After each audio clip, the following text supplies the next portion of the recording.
প্রিয় দর্শক, প্রতি শুক্রবার রাত 10টা মানে খেলার আড্ডা স্বাগত জানাচ্ছি সবাইকে। ফরচুন শু প্রেজেন্টস খেলার আড্ডায়, সাথে আছি আমি সারা মাহবুব। আজকের আড্ডায় আমার সাথে স্টুডিওতে আছেন জাতীয় ফুটবল দলের সাবেক দুইজন অধিনায়ক ইমতিয়াজ সুলতান জনি এবং সাইদ হাসান কানন। আপনাদের দুজনকেই স্বাগত জানাচ্ছি আজকের খেলার আড্ডায়। প্রথমেই আলোচনা করব বাংলাদেশের বর্তমান যে পরিস্থিতি চলছে।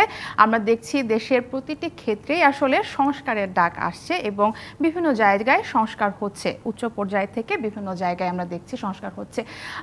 শুরুতেই ইমতিয়াজ সুলতান জনি, আপনার কাছে জানতে চাইব, সংস্কারের এই ডাকটা আসলে বাফুফেতেও আসছে এবং আমরা জানি যে আগামী অক্টোবরের 26 তারিখে একটা নির্বাচন আছে বাফুফের।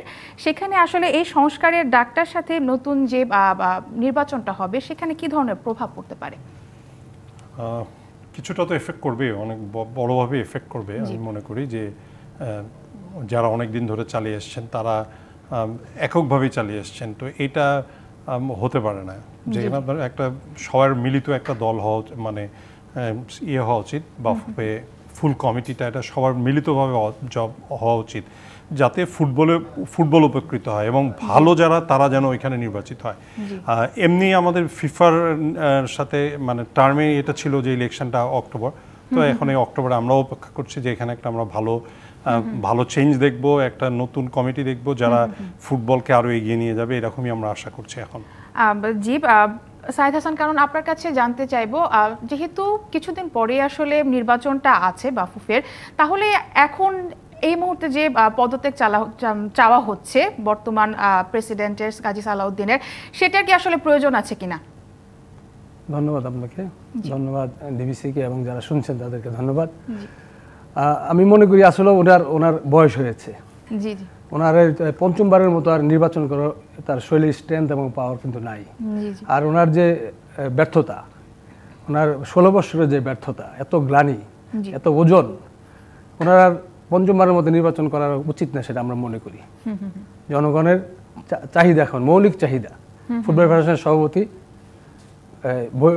এখন পদত্যাগ করা জনগণের চাহিদা, এখন সময়ের দাবি। সেই ক্ষেত্রে আমরাও একমত, সবাই আমরা সাবেক প্লেয়াররা, এবং চাই যে উনি আর নির্বাচনে অংশগ্রহণ না করুক।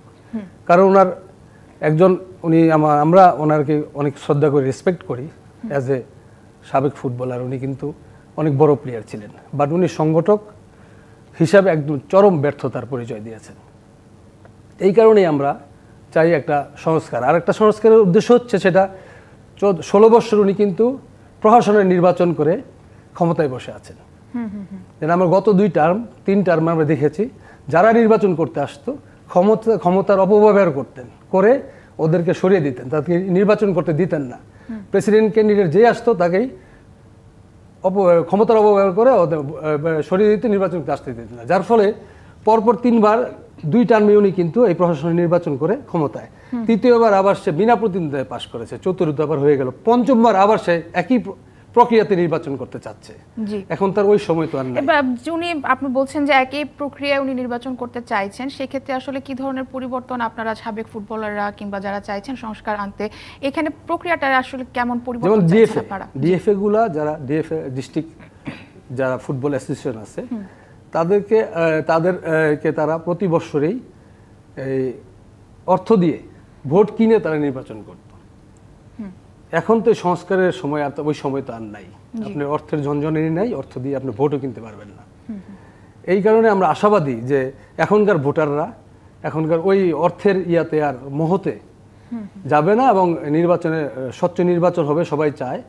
আসলে যোগ্য লোকরা আসতে পারছে না, আসলে এটা সত্যি কথা। আমরা এজ এ প্লেয়াররাও ভাবতেছি যে যারা সংগঠক, যারা সৎ লোক, যারা সময় দিতে পারবে, তারাই কিন্তু ফুটবল ফেডারেশনে দীর্ঘ 17-16 বছর ঢুকতে পারে নাই, সাবেক প্লেয়ারদের মধ্যে ইউজ করে নাই। আমাদের 2008-এ যখন নির্বাচন করে সালাউদ্দিন সাহেব, তখন কিন্তু অনেক লিজেন্ডারি ফুটবল প্লেয়ার ওই কমিটিতে ছিল। চুন্নু ভাইয়ের মতো সাবেক প্লেয়ার, জনি ভাইরা ছিলেন, আসলাম ভাই ছিলেন, হাসানুজ্জামান বাবলু ছিলেন, বড় বড় লিজেন্ডারি প্লেয়ার, তারা কিন্তু তার কমিটিতে ছিলেন, কিন্তু তাদের উনি পুঁজি করতে পারেননি। ক্রিকেটে কিন্তু আজকে দেখা যাচ্ছে সব সাবেক প্লেয়াররাই কিন্তু ক্রিকেট চালায়।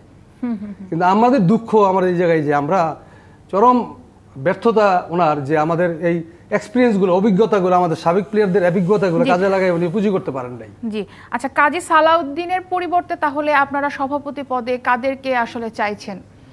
সেটার সময়ের দরকার, আরো 2-1 দিন লাগবে।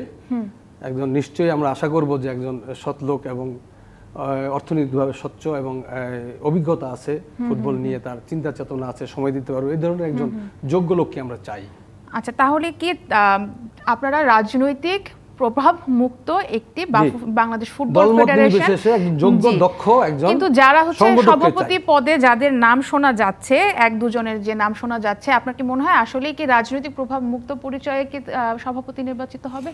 দেখেন, এটা তো কিছুটা থাকবেই, এটা থাকাটাই স্বাভাবিক, রাজনৈতিক প্রভাবকে একটু পড়বেই, কিন্তু তারপর আমরা আশা করছি যে যাতে একটা নিউট্রাল প্রেসিডেন্ট হয়, যেটা যিনি সবাইকে নিয়ে কাজ করবেন, এবং এখন কিন্তু ওইটাই দরকার আমাদের কিন্তু বিগত প্রেসিডেন্ট আমাদের সালাউদ্দিন ভাইয়ের সময় যেটা হয়েছে, উনি খুব এককভাবে কাজ করার চেষ্টা করেছেন, উনি কিন্তু কাউকে ওনার ওই জায়গাটায় এন্ট্রি দেন নাই, যে কেউ যদি আসলে সম্মিলিতভাবে যদি কাজ করতেন, কিছু ভুল থাকলেও সেগুলো শুধরানোর সময় এসেছিল, কিন্তু এই 16 বছর হয় না। আপনি দেখেন, আমাদের 2টা প্রজন্ম কিন্তু চলে গেল এর মধ্যে, আমরা 2টা প্রজন্মের কাছে কোনো রেজাল্ট পাইনি, অথচ ওনারা যখন এসছেন এবং ওনারা যখন 2014 সালে যখন ইলেকশন করে, তখন এরকমও বলেছে যে আমরা ওয়ার্ল্ড কাপ ফাইট করব, ওয়ার্ল্ড কাপের ফাইনালে খেলার পর্যন্ত আমরা চেষ্টা করব, ফাইনাল রাউন্ডে।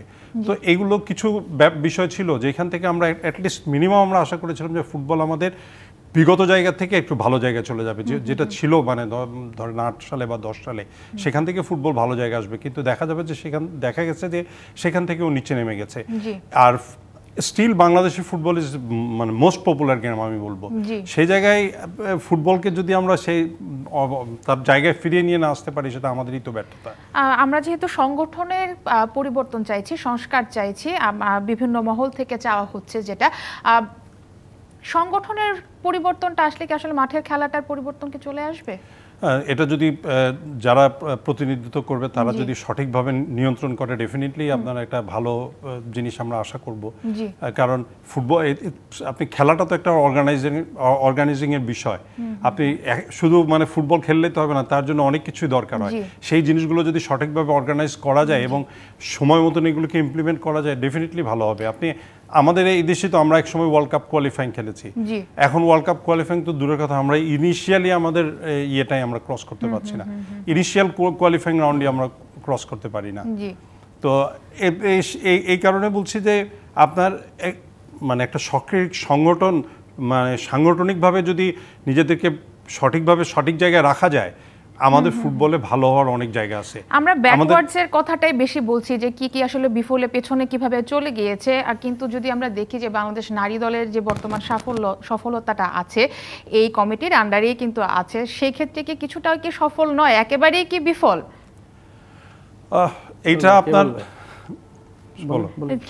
এটা বিশ্লেষণ আপনি অনেকভাবে বিশ্লেষণ করতে হবে, এটা দেখলে অনেক পিছনে যেতে হবে, আমাদের অনেক কিছু দেখতে হবে। নারী দল, কটা নারী দল খেলে, এবং নারী দলের মানে আপনি খুব অল্প সময়ের জন্য কিন্তু আমাদের এর আগে আরো বলি আপনি আমাদের রিসেন্টলি আমাদের ইয়াং ফুটবলার একটা ভালো ট্রফি পেয়েছে, আমরা কংগ্রেচুলেট করি তাদের, আন্ডার 20 টিম একটা সাব চ্যাম্পিয়ন হয়েছে। তো এই জন্য তারা আমাদের ধন্যবাদ পাওয়ার যোগ্যতা তারা রাখে। আর আপনি কিন্তু পরবর্তীতে আর এগুলোকে আমাদের ধরে রাখা না। আপনি যেটা বলছিলেন যে নারী দলের একটা সাফল্যটাই যদি আপনি সবচেয়ে বেশি করে দেখেন, তাহলে আমার মনে করি না সব থেকে বেশি দেখছি না, আমি বলছি যে একদম ব্যর্থ কিনা, কিছুটা কি সফলতা কি আছে কিনা। আমি বলবো আসলে অনেক এই দিকে নারীর ফুটবলে আমাদের সফলতা আছে। লাস্ট সাব চ্যাম্পিয়ন হয়েছে ওরা, কিন্তু এই যে অগ্রগতি সাফের থেকে কিন্তু আমরা উপর দিকে যাব, তাই তো? অবশ্যই সাব চ্যাম্পিয়ন হওয়ার পরেই কিন্তু পরবর্তীতে অলিম্পিকে কিন্তু অংশগ্রহণ করতে দেওয়া হয় না নারী ফুটবল টিমকে। জি, এটা আপনি কিভাবে একটা লিমিটেশনের মাঝে চলে আসছে। আমরা তো শুধু সাবই খেলবো, সাবের থেকে যখন কোয়ালিফাইং করব, দেন আপনার যাব কোথায়? আমরা অলিম্পিকে যাব, এশিয়া কাপে যাব, এশিয়ান গেমসে যাব, এই তো। আমি যখন সিঁড়িতে উঠলাম, সেকেন্ড ধাপে যখন আমি যাব, তখন আমার যেতে দিলেন না, আটকে রাখলেন। এটাই তো আমি বলি, এখানেই এই যে নারী ফুটবল যে এত একটা সফলতা নিয়ে আসলো, এটা চরম সফলতা বাংলাদেশে এই মুহূর্তে। সেই ক্ষেত্রে যে ওনাদের যে অগ্রগতি আগারের পথে যে আপনারা বাধা সৃষ্টি করলেন, সেটা তো ব্যর্থতা। জি জি, অ্যাজ এ প্রেসিডেন্ট সালাউদ্দিন সাহেবের, সেই জন্য আমরা পদত্যাগ চাই ওনার, সেই জন্য বলি যে উনি আর থাকা উচিত না। আচ্ছা, ফুটবল দলের আসলে পারফরমেন্স নিয়ে কথা হচ্ছিল। সাম্প্রতিক ভুটান থেকে 2টি ম্যাচ খেলে বাংলাদেশ ফুটবল দল তারা কিছুদিন আগেই দেশে ফিরেছে। এই পারফরমেন্স আমরা দেখেছি, একটি ম্যাচ তারা জিততে পেরেছে, একটি ম্যাচ তারা হেরে গিয়েছে। এই পারফরমেন্স বিশ্লেষণ যদি শুনতে চাইবো ইমতিয়াজ আহমেদ সুলতান জনি আপনার কাছে। প্রথমত বলা হয়েছে ভুটানের কন্ডিশনটাতে তারা খাওয়াতে পারেনি এবং তার আর্টিফিশিয়াল টার্ফের কারণে খেলতে পারেনি। এখানে কি আসলে বাংলাদেশের ফুটবলারদের ফিজিক্যাল অ্যাবিলিটির ক্ষেত্রে পিছিয়ে ছিল, নাকি আসলে এই কন্ডিশনগুলো ম্যাটার করে? আপনার কিন্তু ফার্স্ট ম্যাচটা তো জিতেছে, আর কোশ্চেনের প্রথম উত্তর হচ্ছে ফার্স্ট ম্যাচটা তো জিতেছে, সেকেন্ড ম্যাচ কেন জিতলো না? তো ফার্স্ট ম্যাচের বেলায় এই কজটাই থাকা উচিত। তো একই মাঠে যদি দুটো খেলা খেলে থাকে, তো সেই খেলায় আপনার একটা জিতলাম একটা হারলাম, তাহলে তো আমি মাঠের দোষ দিতে পারবো না। আরেকটা হচ্ছে যে এর ট্রাফে, তারপরে ভুটানে যে উচ্চতায় খেলা হয়, এইখানে আপনার একটা ডিফারেন্স তৈরি হয়, ফিজিক্যাল একটা ডিফারেন্স তৈরি হয়, এটা একটু অ্যাডজাস্ট করার জন্য সময় লাগে। তো সেই সময়টাও আমাদের টিম কিন্তু এই ব্যাপারে প্রস্তুতি আগে থেকেই নিয়েছে, যে ভুটানের সাথে খেলা অনেকদিন আগে থেকে। সো এটা তাদের প্রস্তুত থাকার কথা। এই জায়গাটা যদি ফেল করে, সেটা তো টিম ম্যানেজমেন্ট এবং টিমেরই ব্যর্থতা এটা। তো এটাকে কিন্তু আপনি কোনো জায়গায় গিয়ে মানে ওই জায়গার কজ দেখাবেন, মাঠের কজ দেখাবেন, এটা কিন্তু মেনে নেওয়া যায় না। ভুটান তো এই মাঠেই খেলেছে, যদিও তাদের নিজস্ব হোম গ্রাউন্ড।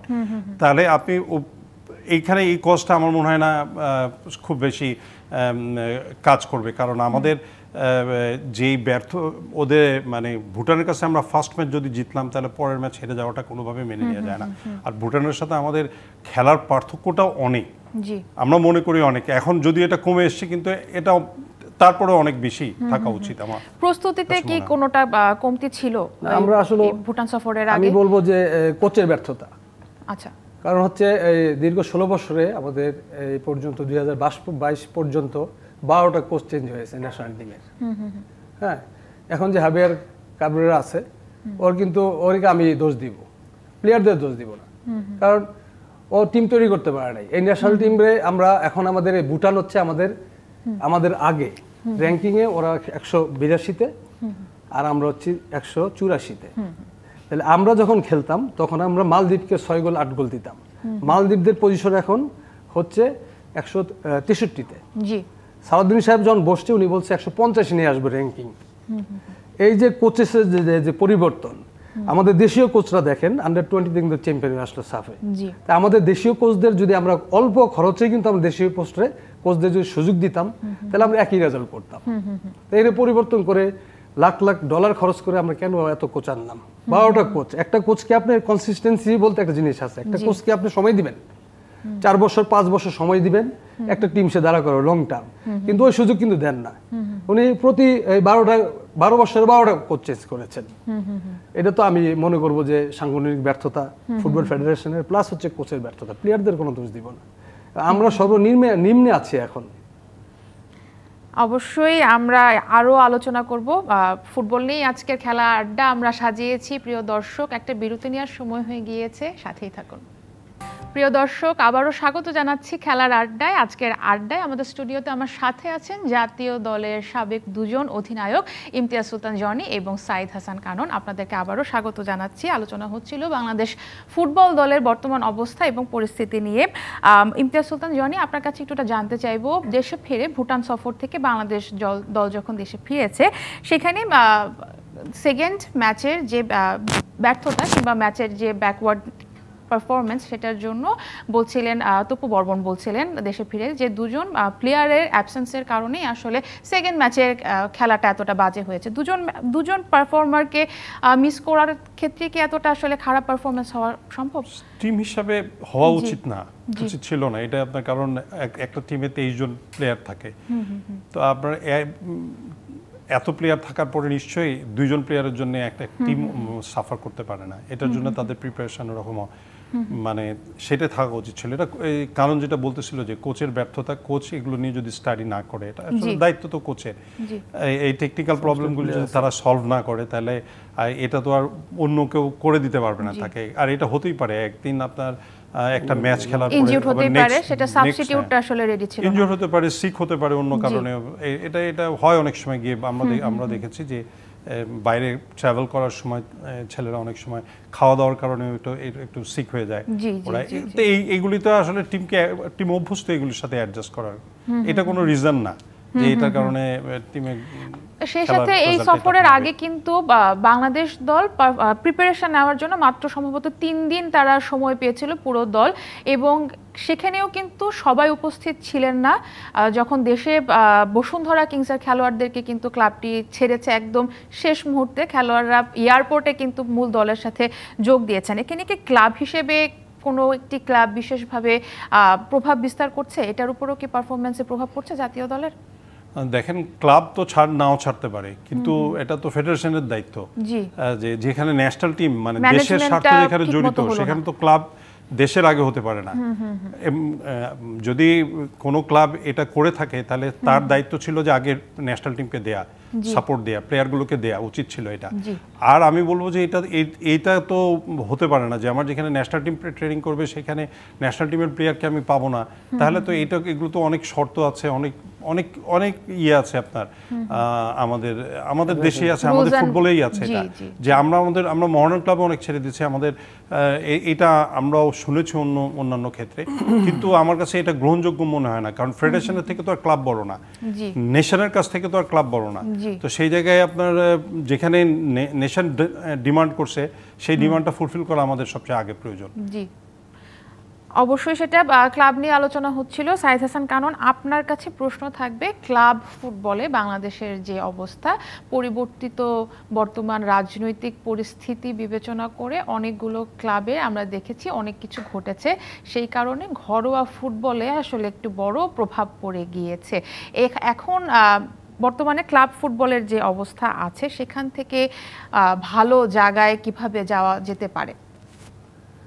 অ্যাকচুয়ালি দেখেন, এই ক্লাবগুলোর যেহেতু প্রফেশনাল ক্লাব, প্রফেশনাল লিগ খেলি আমরা, সেই ক্ষেত্রে ক্লাবগুলোর কিন্তু সংস্কার করা এবং ক্লাবদের নিয়ে বসা, ক্লাবদের দেখাশোনা করার দায়িত্ব কিন্তু ফেডারেশনের। ফেডারেশন কিন্তু কখনো কোনো ক্লাবকে ডেকে বসে নাই বা দেখে নাই, ওয়াচ অবজারভেশন করে নাই যে টিমগুলো কি অবস্থায় আছে, ওই ক্লাবের অবস্থান কি, ক্লাবকে প্লেয়ারকে খেতে পারছে, সইতে পারছে বা ঘুমাইতে পারছে, কোনো পরিবেশ কিন্তু দেখার মতো কেউ যেতেও না, দেখতেও না। আর প্লেয়ার ডেভেলপমেন্ট কিন্তু ক্লাবরাই করে। ডেভেলপমেন্ট করার জন্য, প্লেয়ার ডেভেলপমেন্টের জন্য ফেডারেশনের কোনো উদ্যোগ তো দেখিনি আমরা, দেখে কথা বলা এবং প্লেয়ার ডেভেলপ করা, এই একটা জিনিস। আর একটা হচ্ছে ক্লাবের এখন যে অবস্থান, দেখেন একটা club Sheikh Jamal club, Sheikh Russel club এখন খেলছে না। 5 তারিখের পরে এমন একটা পরিবর্তনের সাথে সাথে এই যে প্লেয়াররা যে এফেক্টেড, এখন 70টা প্লেয়ার প্রায় কিন্তু এফেক্টেড। তারা গত টার্মে দেখেন আরো 70 লাখ, 80 লাখ, 60 লাখ টাকা পেয়েছে। এখন তারা কিন্তু 5 টাকাও কোনো টিমে চান্স পাচ্ছে না বা নিচ্ছে না প্লেয়ার। বড় টিমগুলোর কিন্তু এই যে হঠাৎ যে বন্ধ হয়ে যাওয়া, এটা আমাদের জন্য আসলে আমরা এজ এ প্লেয়ার আমরা খুব শকড, প্লেয়ারদের জন্য আমার খারাপ লাগে। কিন্তু এটা কেন হইল? প্লেয়াররা তো সালাউদ্দিন সাহেবের কাছে দেখা করতে গিয়েছিলেন, উনি তো কোনো কিছু করতে পারলেন না। এটা সর্বোচ্চ সংস্থা, ফুটবল ফেডারেশনের এজ এ প্রেসিডেন্ট, এই প্লেয়ারদের করার দায়িত্ব তো ওনার। এখন এই পরিস্থিতি যে দুইটা টিম, এখন আমি বলবো যে দেখেন এখন এগুলো আবার অন্যভাবে চলে যায়, কথাগুলো বলতে হয় যে বসুন্ধরা তারা কিন্তু শেখ জামাল টিমকে পৃষ্ঠপোষকতা করতে, শেখ রাসেল টিমকে পৃষ্ঠপোষকতা করতেন। 5 তারিখের পরে এই পট পরিবর্তনের পরপরই কিন্তু আর এই দুটি টিমরে ওনারা আর পৃষ্ঠপোষক করছেন না, ছেড়ে দিয়েছেন। এই দায়িত্ব তো কার? এই দায়িত্ব তো আমাদের না, এই দায়িত্ব ফেডারেশনের দায়িত্ব। এবং বসুন্ধরার যে ইমরুল সাহেব আছেন, উনি কিন্তু আমাদের ভাইস প্রেসিডেন্ট ফুটবল ফেডারেশনের। এই যে একটা ব্যর্থতা এবং এই যে একটা শূন্যতা সৃষ্টি হলো, আগামী দিনে ফুটবলের কিন্তু ভবিষ্যৎ পরিবর্তনের, রাজনৈতিক পট পরিবর্তনের কারণে আসলে ফুটবল ক্লাবগুলোতে যেভাবে আক্রমণ করা হয়েছে আমরা দেখেছি, ক্ষয়ক্ষতি হয়েছে বিভিন্ন ক্লাব। আবাহনী ক্লাবের মতো প্রাচীন একটা ক্লাবকে যেভাবে আক্রমণ করা হয়েছে, সেই ক্ষেত্রে কি আসলে এই পরিবর্তনের সাথে পার্সোনাল অ্যাটাক করাটা কি? এটা আমরা কোনোদিন আশা করি না। আমরা মোহামেডান আবাহনীর ফুটবল টিমগুলো কিন্তু ঐতিহ্যবাহী দুইটা টিম, বাংলাদেশ অনেক ইতিহাস বহন করে। বাংলাদেশের ফুটবল আমরা যেদিনে হামলা হয়েছে, আমরা কিন্তু পরের দিনে আমরা গিয়েছি ক্লাবে, যে কিন্তু আমরা ওদেরকে সান্ত্বনা দিয়েছি এবং সাথে সাথে ট্রফিগুলা যে চুরি হয়েছে বা নিয়ে গিয়েছে তাদেরকে আহ্বান করেছি যে আমরা আপনাদের কাছে অনুরোধ করি যে আপনার ট্রফিগুলো দিয়ে যান। এটা একটা আসলে আকাঙ্ক্ষিত না, আমরা চাই নাই। সত্যি এটা একটা হয় না যে বাংলাদেশের ফুটবল যদি চলতে হয়, ফুটবল যদি থাকতে হয়, তাহলে কিন্তু মোহামেডান আবাহনীকে মূল্যায়ন করতেই হবে। এটা আমরা দুঃখ জানাই, ঠিক হয় নাই। তাহলে অন্য ক্লাবগুলো যে দায়িত্ব নিল না প্লেয়ারগুলোর, এই প্লেয়ারগুলোর আসলে এখন কি হতে পারে যারা খেলছেন না? আমি পরবর্তীতে আরো কিছু প্লেয়ারদের নিয়ে কথা বলবো। এই প্লেয়ারদেরকে নিয়ে আসলে কেমন প্ল্যানিং হলে কি হতে পারতো, কি হলে আসলে সব প্লেয়ারগুলো একটা ভালো মৌসুম কাটাতে পারতেন? আসলে টাইমটাও এমনভাবে হচ্ছে আপনাদের ঠিক ক্লিয়ারেন্সের শেষ সময়ে একদম মানে end of the last week, আমি মনে করি যে লাস্ট উইক বা 10 দিন এরকম সময় ছিল, যার জন্যে হঠাৎ করে এই ডিসিশনটা তখন নেওয়া খুব কঠিন ছিল। তারপরেও আমি দেখেছি অনেক ক্লাব যারা এই দুই ক্লাব থেকে সরে গেছে তাদের অন্য ক্লাবগুলো থেকে তারা, যেমন আমাদের মোহামেডান ক্লাবও আমরা 2-4-5 জনকে বেশি নিয়েছি, 5 জনকে প্রায় বেশি নিয়েছি, যেখানে আমাদের যেই প্লেয়ারের টার্গেট ছিল তার থেকে। তো এরকম অন্যান্য ক্লাবগুলোও নিয়েছে আমি জানি। আর আপনি যেটা বলছিলেন যে আবাহনী ক্লাবের যে হামলাটা হচ্ছে, এটা খুব দুঃখজনক বিষয়, কারণ স্পোর্টসের সাথে কোনো কিছু মানে এইতে পলিটিক্যাল রিলেশনটা তৈরি হয় না। হতে পারে সেই ক্লাবে এর আগেও মোহামেডান ক্লাবেও এই ধরনের একবার ঘটনা ঘটেছিল, কম কিন্তু হয়েছিল এরকম। এটা ঠিক না, কারণ আমরা জানি যে অনেক পলিটিক্যাল মানুষ আছে, কিন্তু যে সে হয়তো এই ক্লাবকে সাপোর্ট করে পলিটিক্যাল কারণে, কিন্তু দেখা যাচ্ছে যে খেলার মধ্যে কেউ পলিটিক্যাল এগুলো ইনভলভ হয় না। সো স্পোর্টস ইজ এ মানে ডিফারেন্ট থিং, এটা সবার জন্য। আর এখানে স্পোর্টসের ভালোবাসাটাও এরকম আসে, আমি যেই দলে করি না কেন কিন্তু আমি ভালোবাসি একটা ক্লাবকে, সেটাই কিন্তু আমার ভালোবাসা। তো এই কারণে আমি বলবো যে এটা খুব দুঃখজনক, এটা যেন আর কখনো না হয়। আপনারা বলছিলেন মোহামেডান ক্লাব থেকে আসলে বিভিন্ন ক্লাব থেকে প্লেয়ার নিয়ে তাদের সংযুক্তি করা হয়েছে। বাংলাদেশ জাতীয় দলের অধিনায়ক জামাল ভুঁইয়া, উনি এই মৌসুমে কোনো ক্লাব পাননি, কোনো ক্লাব থেকে তাকে সাইন করা হয়নি। এটা আসলে বাংলাদেশের ঘরোয়া ফুটবলের জন্য কেমন সংবাদ? অশনি সংকেত নাকি ভালো সংকেত হলো? দেখেন, আপনি একটা কথা কিন্তু আমাদের স্বীকার করতে হবে, এখন যে ক্রাইসিসটা চলছে প্রত্যেকটা ক্লাব এফেক্টেড এইটার কারণে। মানে তাদের নিজেদের অবস্থান থেকে কিন্তু তারা সরে গেছে। আমি যদি মোহামেডান ক্লাবের কথা বলি, মোহামেডান ক্লাবও এবং অন্য ক্লাবও, তো এই প্লেয়ারদের সাথে আপনার তখন তারা একটু এইসব বিষয়ে নেগোসিয়েশন করেছে কেউ যে এই পারিপার্শ্বিক অবস্থার কারণে কিছু বিষয়, এর আগেও হয়েছে এরকম ধরনের ঘটনা, এখনও তারা এটা করার চেষ্টা করেছে, করে মিনিমাইজ করে এটার চেষ্টা করেছে। কিন্তু কানুন যেটা বলছিল যে স্পেশালি শেখ রাসেল এবং শেখ জামাল, দুইটা ক্লাব আপনি অলমোস্ট টপ 4 এর মধ্যে এরা থাকার চেষ্টা করতো এবং টিমটা ভালো করতো তারা। তো সেই জায়গা থেকে তারা সরে যাওয়াতে অনেকগুলো ভালো প্লেয়ারের জন্য এবং ওভারঅল সব প্লেয়ারগুলোর জন্য অ্যাটলিস্ট আপনি 50টা প্লেয়ারের জন্য খুব এফেক্টিভ ছিল, অলমোস্ট 50 প্লেয়ারের জন্য এফেক্টিভ ছিল। কোথায় যাবে, তারা কি করবে, এটা তো তাদের, আমাদের যেখানে আপনার দল পরিবর্তনের সময় শুরু হয়, আমাদের লিগ যখন শেষ হয় তার সাথে সাথে প্লেয়াররা দল বদলের জন্য একটা প্রিপারেশন থাকে, সেই প্রিপারেশনটা সেই লাস্ট মুহূর্তে তারা আটকে গেছে। তো এখানে ফেডারেশনও একটা কন্ট্রিবিউশন রাখতে পারতো যে এই দুই ক্লাবকে কিভাবে রাখা যায়, আলাপ করে অন্যদের সাথে। এখানে কিন্তু ফেডারেশন কোনো স্টেপ নেয়নি, এটা উচিত ছিল তাদের যে এই প্লেয়ারগুলির কথা চিন্তা করে করা। আমি যেটা দেখেছি যে ক্লাবগুলো বরং সেটা চেষ্টা করেছে যে প্রোভাইড করা, প্রত্যেকটা ক্লাবে কিছু করে প্লেয়ার ভাগ করে নিয়েছে, যেমন তাদেরকে যতটুকু পারে তাদের পক্ষে তাদের সাপোর্ট তারা দিবে, এরকম একটা আশা করি। সংকট এটা কিন্তু ভবিষ্যৎ ফুটবলের জন্য খুবই খারাপ। এটা খুবই খারাপ। এটা একটা আমি যতদূর শুনেছি জামাল ভুঁইয়া তিনি ফুটবলের যে অবস্থান এখন, যে প্লেয়ারদের যে কিন্তু প্লেয়ারের পারফরম্যান্স কিন্তু ধরে রাখতে পারবে না, প্লেয়ার কিন্তু সব প্লেয়ারই হতাশ এখন। আগামী আমাদের ফুটবল কিভাবে অগ্রগতির দিকে যাবো বা আগাবো কিভাবে, মোরালি কিন্তু আর ডিমোরালাইজড এখন। এটা আমরা চিন্তা করতেছি যে ভবিষ্যৎ ফুটবলের অবস্থান কি বাংলাদেশে। জামাল ভুঁইয়া কারেন্ট ক্যাপ্টেন আমাদের, তার এরকম একটা সিচুয়েশনে পড়ার কথা না। আমি এই জায়গা থেকে আবারও আলোচনা শুরু করব। প্রিয় দর্শক, খেলার আড্ডায় আরও একটা বিরতি নেওয়ার সময় হয়ে গিয়েছে, ফিরছি কিছুক্ষণ পরে, সাথেই থাকবেন। সবাইকে স্বাগত আরেকবার জানাচ্ছি খেলার আড্ডায়।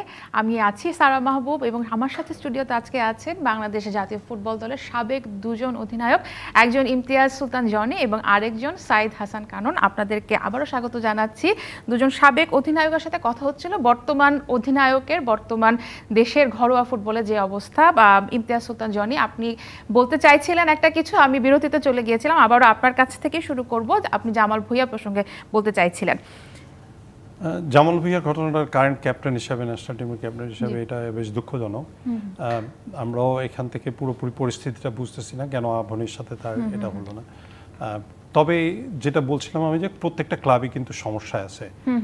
মানে এই সময়টা একটা সাডেন চেঞ্জের পরে সারা দেশে যে পরিবর্তন হয়েছে, সেই পরিবর্তনের পরে ক্লাবগুলোর কমিটি, তারপরে যারা ক্লাবগুলোকে লিড করে, এখানে অনেক পরিবর্তন আছে। এই ক্ষেত্রে আমার একটা প্রশ্ন আছে, সেটা হচ্ছে বলা হচ্ছে অর্থনৈতিকভাবে অনেকগুলো ক্লাব ক্ষতিগ্রস্ত হয়েছে, বা আবাহনীর মতো ঐতিহ্যবাহী একটা ক্লাবের সাথে জামাল ভুঁইয়ার সাইনিং হয়েছিল, এবং আমরা যতদূর জেনেছি শেষ মুহূর্তে তিনি চেয়েছিল, কিছুটা নেগোশিয়েট হয়েছে ক্লাবের সাথে। আবাহনী ক্লাবের কি অর্থনৈতিক অবস্থা এতটাই আসলে খারাপ যে মানে জামাল ভুঁইয়াকে সাইন করতে পারলেন না তারা?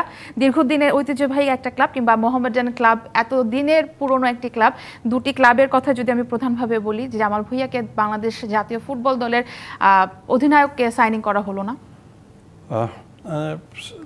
আমি ক্লাবগুলোর ব্যাপারে যেটা বলবো, যে পরিস্থিতিটা কিন্তু আসলে এরকম খারাপ হয়ে গেছিল।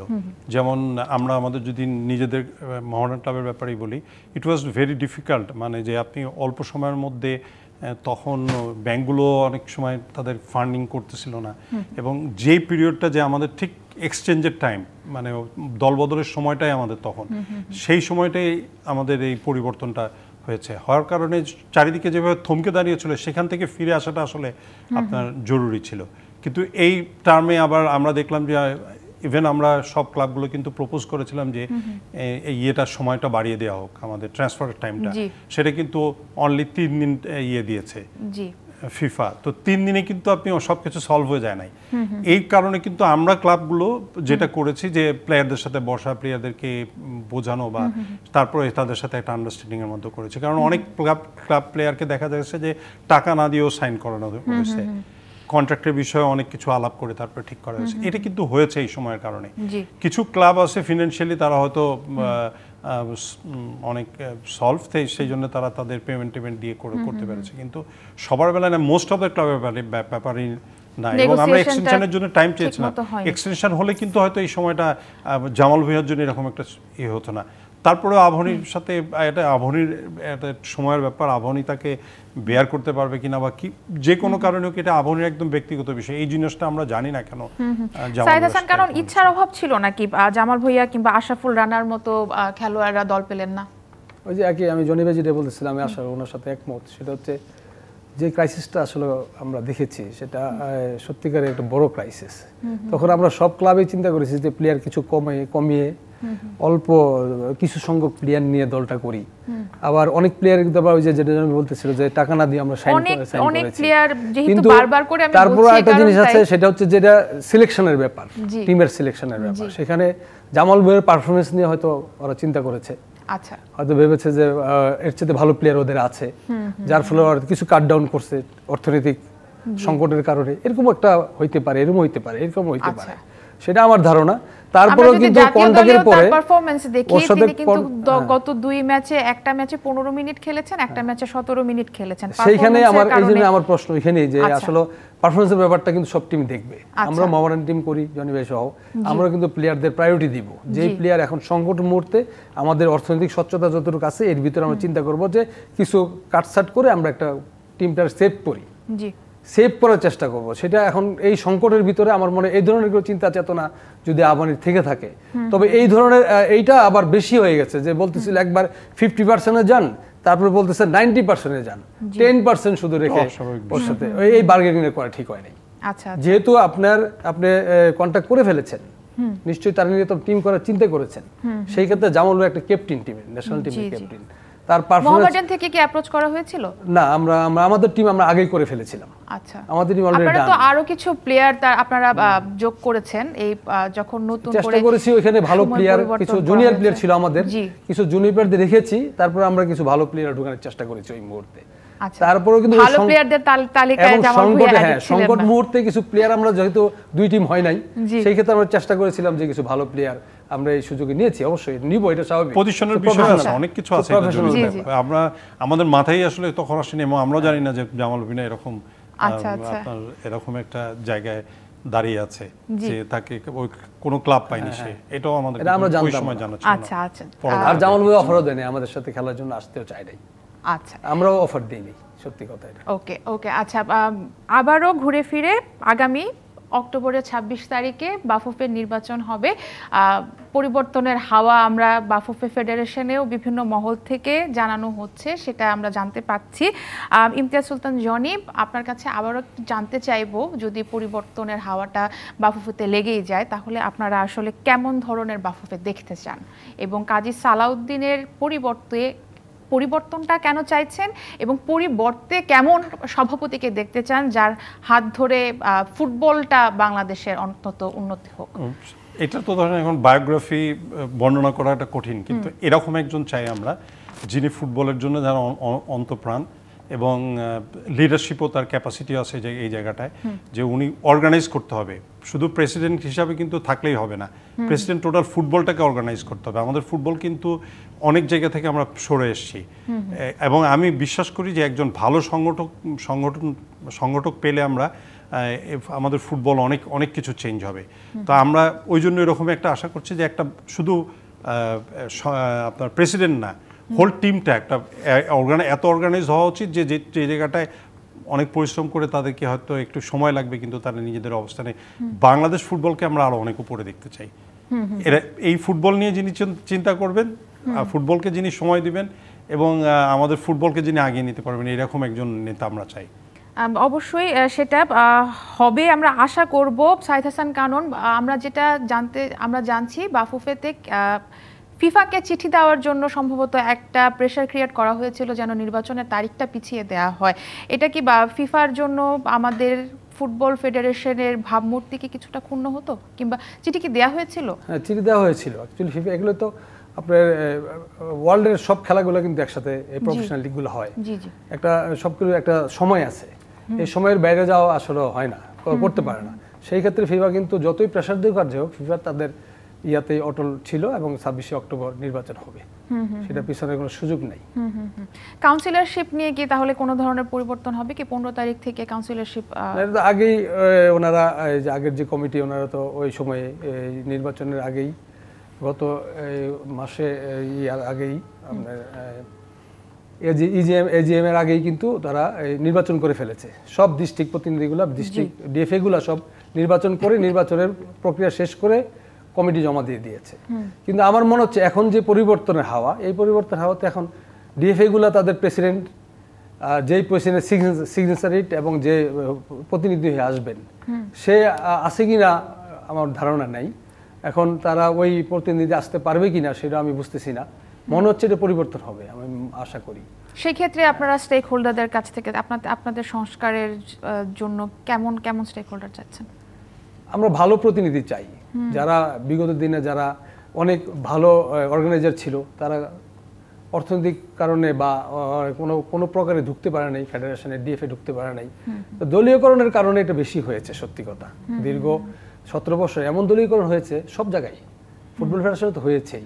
দলীয়করণ ছাড়া আসলে পুরো ব্যাপারটাকেই আপনারা নতুন করে সংস্কার চাইছেন। যোগ্য সংগঠকদের নিয়ে আমরা ফুটবল ফেডারেশন সাজাতে চাই, যারা নির্যাতিত, নিপীড়িত, যারা ফুটবলকে ভালোবাসে, সময় দিতে পারবে। আপনি বিজনেস করবেন আবার এসে ফুটবলকে করবেন, ফুটবলের সময় দিবেন, হবে না। যেমন আগের দিনে হয়েছে, যারা ভোটাররা দেখতাম যে সারা ভোটের সময় এসে ভোট দিয়ে যেত, সারা বছর তারা লিগ পরিচালনা করতো না, ডিএফএ কোনো লিগ হতো না, কোনো যেমন আমাদের কাছেই নারায়ণগঞ্জে 6 বছর লিগ হয় না। ফুটবল ফেডারেশন কোনো একবার টনক ছিল, ওনাদের কোনো লুকিং ছিল, কোনো লুক আফটার ছিল, কোনো কিছু ছিল না। এইরকম ডিএফএ প্রতি বছরে 2 বছর আমাদের সালাউদ্দিন সাহেব কিন্তু 2022-এ আপনি ডিএফএর জেলা ইয়াগুলার সভাপতি হয়েছিলেন, চেয়ারম্যান। এই 22 থেকে 24 বছর এই ডিস্ট্রিক্ট প্রতিনিধিদের কিন্তু একদিন মিটিংও করেন নাই, দেখেছেন। তারপর আবার 3 বার পর সে 2 লাখ 3 লাখ করে 3 টার্মে সব ডিএফএদের লিগ চালানোর জন্য টাকাও দিয়েছেন, কিন্তু লিগ হয় নাই। অনেক ডিস্ট্রিক্টে লিগ হয়, 16 বছরে কেন লিগ করে নাই, কেন লিগ করে নাই, কিন্তু ওদের কোনো জবাবদিহিতা নাই। যে আপনি বলবেন তো আপনি লিগ করছেন না, লিগ না করলে আপনি প্রতিনিধি আপনি ভোটার হইতে পারবেন না, কোনো সাজাও দেন নাই, কোনো জবাব দিতেও করেন নাই, বিকজ অফ ভোট। প্রশাসনের নির্বাচন আমি এই জন্যই বলি, এই জন্য পরিবর্তন সংস্কার চাই আমরা। অনেক অনেক ধন্যবাদ আপনাদের দুজনকেই, আপনারা দুজন আমাদের সাথে ছিলেন এবং অনেক ধরনের আলোচনা হলো বাংলাদেশ ফুটবলকে আসলে নতুনভাবে আমরা কিভাবে তৈরি করতে চাই। অনেক অনেক ধন্যবাদ প্রিয় দর্শক। আজকের খেলার আড্ডায় আমাদের সময় আজকের মতো এই পর্যন্তই ছিল। প্রতি শুক্রবার রাত 10টায় ডিবিসির পর্দায় খেলার আড্ডা নিয়ে আবারও চলে আসবো, সাথেই থাকুন ডিবিসির।